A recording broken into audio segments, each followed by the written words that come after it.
Bonjour tout le monde. Aujourd'hui, Inch'Allah, je vais essayer de vous faire une petite récap concernant le chapitre de recrutement faisant partie de la matière d'économie et organisation des entreprises. Là, je vais essayer de vous présenter un petit rappel, aussi bien en français, et je vais essayer au maximum aussi de vous expliquer la chose en arabe, Inch'Allah. Donc, pour ce qui est des domaines de la GRH, on distingue généralement 6 domaines, à savoir, le premier domaine, c'est la gestion de personnel, c'est-à-dire la GRH a pour rôle de gérer le personnel. Et surtout, ce qu'on va voir tout de suite, à savoir au niveau de recrutement. Deuxième domaine, c'est les relations sociales. Là, on parle de la façon par laquelle on va gérer les relations au sein de l'entreprise, à travers bien sûr le style de commandement, à travers bien sûr les instances de représentation du personnel, c'est-à-dire comment on peut gérer les relations sociales, ou bien la relation entre la direction et son personnel en général. Troisième domaine, c'est la formation. Donc, la formation, c'est l'un des domaines de la GRH. On va voir un petit peu comment la GRH peut organiser ce volet-là, à savoir celui de la formation. Puis, quatrième volet, c'est la communication. À ce niveau, on va voir que la GRH a pour rôle d'assurer ce qu'on appelle la communication interne au sein de l'entreprise et on va voir par la suite quels sont ses rôles. Le cinquième domaine, c'est la rémunération. Donc là, on va voir quels sont les différents types de rémunération, comment la GRH peut fixer une rémunération sur la base de quoi, et ainsi de suite. Et enfin, on va voir les motivations de personnel. دونك بطريقة أخرى هادو هما الوظائف ديال تدبير الموارد البشرية. كاينين واحد 6 الوظائف. الأولى هي بيان سور تدبير الموارد البشرية ديال البيرسونيل، تدبير العلاقات الاجتماعية داخل المؤسسة. عاوتاني واحد الدومين مهم هو عاوتاني ديال التكوين، سيرتو ديال التكوين المستمر، ديال لا communication, la rémunération et les motivations de personnel. Et bien sûr, nous, on va s'intéresser surtout au recrutement, pardon. Donc, au niveau du recrutement, on va parler de ce qu'on appelle le processus de recrutement. Donc, ce processus passe généralement par 4 grandes étapes, à savoir, en premier lieu, on doit déterminer les besoins. Donc, automatiquement, إنه إلا بغينا نشوفوا المرحلة الأولى هي خصنا نحددوا شنو هما الحاجيات. Et comment on va déterminer ce besoin? C'est à travers la détermination de ce qu'on appelle le profil de poste, c'est-à-dire qu'est-ce qu'on recherche exactement? Quelles sont les compétences aussi bien professionnelles que personnelles qu'on recherche? Donc المرحلة الأولى je pense راه باينة. Donc المرحلة الأولى هي تحديد الحاجيات. Deuxième étape, c'est ce qu'on appelle la prospection ou bien la recherche des candidats. Une fois on a fixé ou bien on a déterminé le profil de poste qu'on recherche, automatiquement on doit passer à l'action, c'est-à-dire on doit rechercher les candidats susceptibles bien sûr de s'adapter à ce profil ou à ce besoin, pardon. Donc là, généralement, on parle de recrutement ou d'une recherche ou d'un mode de recrutement aussi bien interne que externe. C'est-à-dire, يا غادي نمشيو نقلبوا على les candidats à l'intérieur de l'entreprise ou bien غادي نقلبوا عليهم à l'extérieur, dans le marché du travail. Troisième étape, c'est la sélection des candidats. C'est-à-dire, quels sont les moyens qui nous permettent bien sûr de sélectionner. Dans ce cas, غادي نشوفوا كاينين plusieurs moyens tels que le CV, les entretiens et ainsi de suite. Et enfin, on a l'intégration du nouveau recrue. Ça veut dire que là, on a par exemple des candidats bien sûr, et on a déjà choisi les candidats qui vont s'adapter bien sûr aux besoins, et automatiquement, on va les chercher à l'intégrer. Donc, on va chercher quels sont les différents moyens qui nous permettent d'intégrer ces personnes. Pour la première étape, ça concerne bien sûr la détermination du besoin. Donc, automatiquement là, avant de rechercher les candidats, je dois déterminer le profil de poste, c'est-à-dire qu'est-ce que je recherche. Donc, à ce niveau, je dois déterminer tout d'abord le savoir. Qu'est-ce qu'on entend par le savoir? C'est l'ensemble, par exemple, des diplômes et formations acquises par un candidat. Par exemple, كنقول هاد le poste que je dois occuper, il doit avoir par exemple au minimum un bac plus 5 par exemple, là un bac plus 3, un ingénieur. Donc là, je parle du savoir. Mais également, je peux également parler de ce qu'on appelle le savoir-faire. Là, on parle qu'est-ce qu'il sait faire, par exemple, les expériences qu'il a, les stages qu'il a. Par exemple, on peut trouver une annonce qui demande des personnes ayant une expérience de 5 ans, de 2 ans. Donc les deux, à savoir le savoir et le savoir-faire, fait partie de ce qu'on appelle les compétences professionnelles. المهارات المهنية اللي كنقلبوا عليها. Mais il y a également ce qu'on appelle les compétences personnelles. Les compétences personnelles correspondent à ce qu'on appelle le savoir-être, c'est-à-dire l'ensemble des capacités personnelles. Par exemple, on recherche par exemple un candidat dynamique, un candidat avec un esprit ouvert, un candidat ayant l'esprit de travailler en groupe. Donc, ce sont des qualités généralement qui sont personnelles. دونك هنا كيبان لي بأنه واضح أنه أول مرحلة في التوظيف أن خصنا نحددو أشنو هو الشخص اللي كنقلبو عليه ولا اللي بغينا نوظفوه. يعني هنا خصنا نحددو جوج معايير، خصنا نحددو أشنو هما المؤهلات المهنية اللي خصها تكون فيه. يعني هنا كنقلبو على لو سافوار فير. هذه مؤهلات بحال نقولوا مكتسبة كنقدروا نكتسبوها اترافير بيان سور سوا القراية سوا اترافير لا براتيك. مي اون ايغالمون دي كومبيتونس بيرسونيل، هذه ماشي مكتسبة، تقدر تكون مكتسبة ولكن كاين كتكون مكتسبة، كتكون شي حاجة اللي هي الشخصية ديال الإنسان. اوتوماتيكمون هنا كندويو على لو سافوار اتر. Là, on va passer à un petit exemple pour comprendre généralement les exercices كيفاش كيتحطوا. Donc là, on a un cas. Novartis Pharma Maroc recherche un chef de gamme Maghreb, homme ou femme. Rapportant au directeur marketing Maghreb, ce poste gère une équipe de chefs de produits. Le profil, là, donc on parle du profil de poste. Formation scientifique, pharmacien, médecin, biologiste.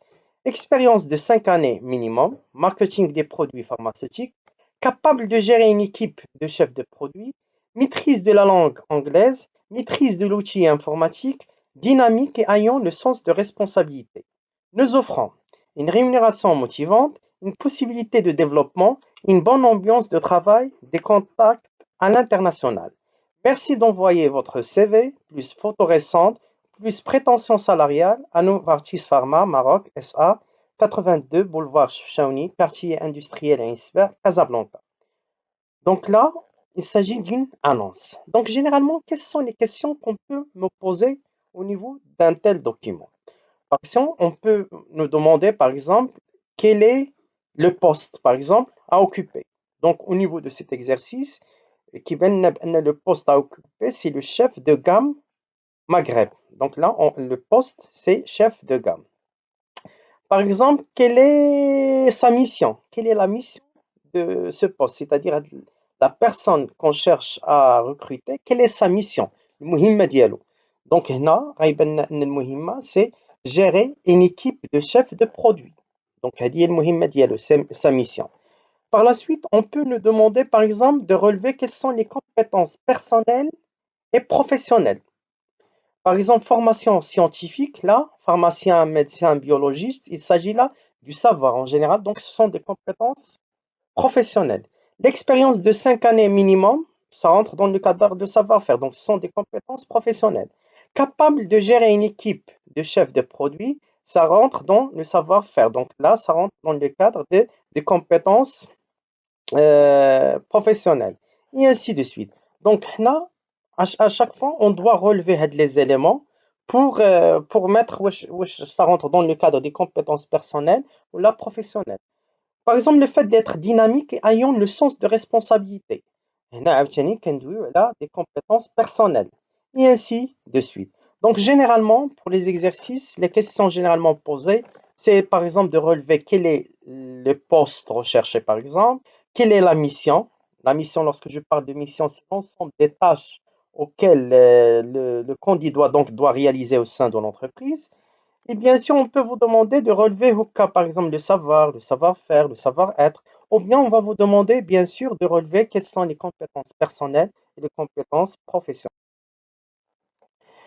Passons maintenant à la deuxième étape. Donc, la première étape, on a dit c'est quoi? C'est l'étape de la détermination du besoin. Là, on a déterminé le besoin. On sait maintenant la personne qu'on recherche.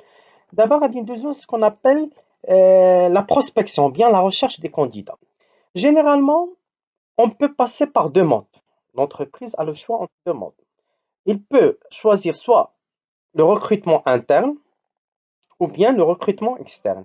Qu'est-ce qu'on entend par le recrutement interne? C'est-à-dire il cherche à recruter à l'intérieur de l'entreprise, alors que le recrutement externe, il va chercher à recruter de l'extérieur, donc faire recours au marché de travail. Donc, ici, généralement, il y a la question qu'on va vous poser généralement pour l'examen, c'est de vous demander quel est le mode de recrutement utilisé par l'entreprise. Donc, si on vous demande le mode, généralement, vous aurez donc un seul mode.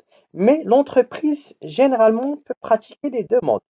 Dans ce cas, on va vous demander, pardon, quels sont les modes de recrutement utilisés par l'entreprise. Donc, on va commencer par le premier mode, recrutement interne. شنو هو التوظيف الداخلي؟ إنه كيكون عندنا ce qu'on appelle la promotion interne.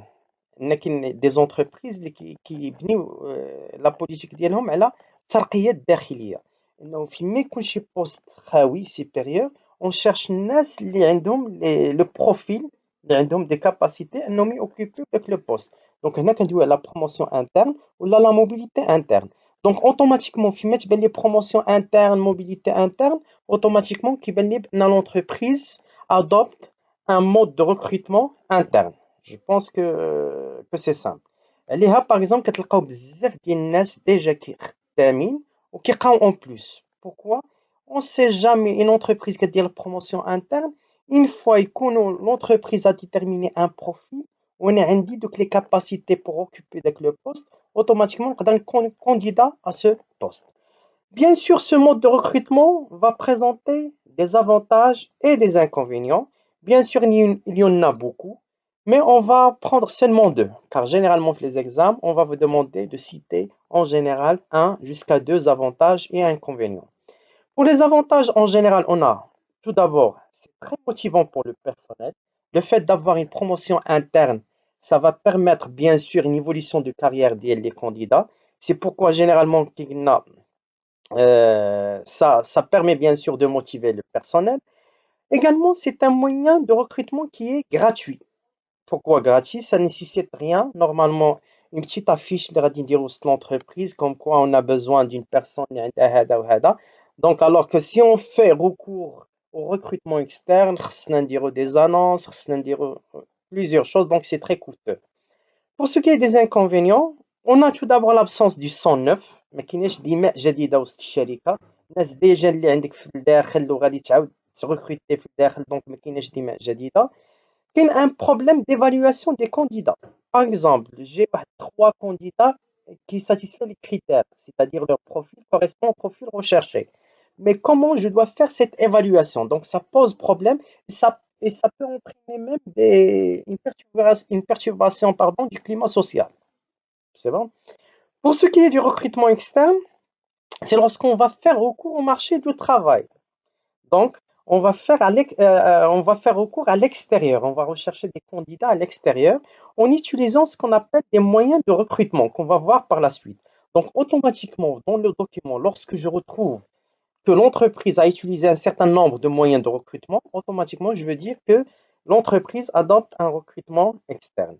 Bien sûr, ce mode également, il représente bien sûr des avantages et des inconvénients. Pour les avantages, tout d'abord, ça permet de rajeunir la pyramide des âges. C'est normal. L'avantage ديال انني غادي ناخذ من برا اوتوماتيكمون كناخذ الناس اللي صغار، الناس اللي يلاه تخرجوا اوتوماتيكمون ديك لاج ديال الخدامه ديالي غادي ينقص. دونك سي ان افونتاج. هنا contrairement au mode de recrutement interne, j'aurai une injection d'un sang neuf، يعني واحد الدماء جديده غادي تدخل، يعني غادي تجيب ثقافه جديده، غادي تجيب معلومات جداد et ainsi de suite. Donc je parle d'injecter du sang neuf. Mais elle représente également des inconvénients. Les inconvénients, on aura un problème d'intégration. هاد لا بيرسون جديده واش يمكن ليها تادابتا au sein de l'entreprise sachant que جايه من برا، واش غادي تولف ما تولفش. On a également le coût élevé. Le recrutement interne représente l'avantage d'être gratuit, mais pour le recrutement externe, il s'agit un moyen ou bien un mode qui est. Dans le cadre également de la prospection, on va parler des moyens de recrutement. Généralement, on a plusieurs moyens. On a tout d'abord, par exemple, les annonces, aussi bien les annonces dans les journaux, dans le Facebook et ainsi de suite, dans les réseaux sociaux. Donc, les annonces constituent bel et bien un moyen de recrutement. On a également les salons d'emploi. Qu'est-ce qu'on entend par les salons d'emploi? Ce sont des salons généralement organisés par des entreprises dans lesquels on cherche à contacter des candidats. Je donne l'exemple, par exemple, des salons Amal Job. C'est une caravane d'emploi qui cherche un contact direct avec des candidats potentiels. On a également les candidatures spontanées. شنو هما les candidatures spontanées? C'est-à-dire أنا يلا تخرج par exemple غادي نبقى ندفع des entreprises بلا ما تكون une demande. C'est-à-dire il n'y a pas une annonce باش ندفع ليها ولكن أنا كنمشي كندفع سبونتانيمون اللي هكاك اوتوماتيكمون اونتربريز كتقلب على لي كانديدا اول حاجه تقلب في لي سي في اللي عندها اللي ديجا دافعين بيان سور لي كانديدا. On a également les stages et les travaux intermédiaires. Donc les stagiaires constituent également une mine d'or pour les entreprises, car un stagiaire, c'est une personne qui est sur cette entreprise pendant une certaine durée. Automatiquement, on la connaît bien.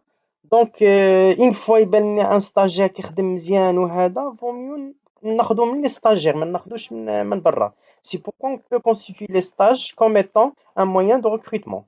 Également, on a les recommandations, c'est-à-dire une personne au sein de l'entreprise qui va recommander d'autres. C'est pas question عاجبني ديال من la famille ولا هذا, mais je sais pas, je suis un comptable, كنعرف un ami par exemple excellent, je le recommande à l'entreprise. Donc c'est une sorte de recommandation, donc c'est un moyen de. Donc reprenons s'il vous plaît. Jusqu'à maintenant, on a dit que le processus de recrutement passe par 4 étapes, à savoir la détermination des besoins qu'on a déjà traité.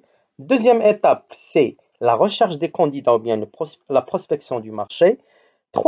Maintenant, on va passer à la troisième étape, c'est-à-dire comment on va sélectionner. Donc, on a recherché des candidats, on a par exemple reçu un certain nombre de demandes, mais quelles sont les méthodes de sélection? Généralement, on a tout d'abord le CV ou le curriculum vitae. Donc, le CV, c'est un document, bien sûr, qui permet de regrouper l'ensemble de ce qu'on appelle le savoir, le savoir-faire et même le savoir-être, qui doit être donc regroupé au niveau du CV. C'est un moyen qui permet de sélectionner. Donc, généralement, on va prendre un CV. Est-ce qu'il correspond, bien sûr, avec le profil recherché? Après, tu fais la détermination des besoins. On a parlé d'un profil de poste. Donc, automatiquement, je vais comparer le CV au profil de poste et je vais chercher est-ce que, par exemple, cette personne, ou bien les qualités, ou bien de la personne correspond au profil recherché. Deuxième moyen, pardon, ou la méthode de sélection, c'est à travers des tests psychotechniques. On parle des tests d'aptitude. Les tests d'aptitude. Est-ce que vous êtes capable, par exemple, à occuper un poste, surtout si ça demande bien sûr des capacités physiques ou intellectuelles ou les tests de personnalité, les tests d'intérêt, la graphologie, c'est-à-dire lorsqu'on va étudier le graphisme. Donc, c'est un ensemble de tests qui nous permet donc de faire le choix, de sélectionner entre des candidats.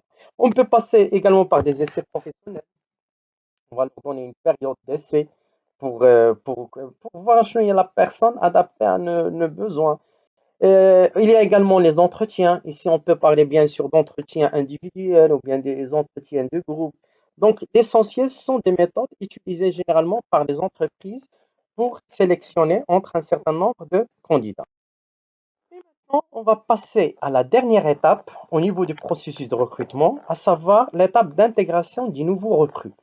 Donc là, on a choisi des candidats, on a pris deux ou trois personnes, mais il faut les intégrer. Par exemple, même si une personne يلاه جات جديدة ونرمي نقول صافي tu travailles là, il faut l'intégrer, c'est-à-dire ندمجها وسط المقاولة. Donc il y a plusieurs moyens d'intégration. Par exemple, l'accueil, on doit l'accueillir, on doit faire ce qu'on appelle le parrainage, bien tutorat, c'est-à-dire غادي ناخذ واحد قديم في l'entreprise, ou il y a le parrain ديال ديك la personne. يعني هو اللي غادي يتكلف فيه، هو اللي يشرح ليه، هو اللي يحاول يدمجو وسط المقاولة، يسهل عليه l'apprentissage et ainsi de suite. On a également la formation, c'est un moyen également d'intégration. Les journées d'intégration.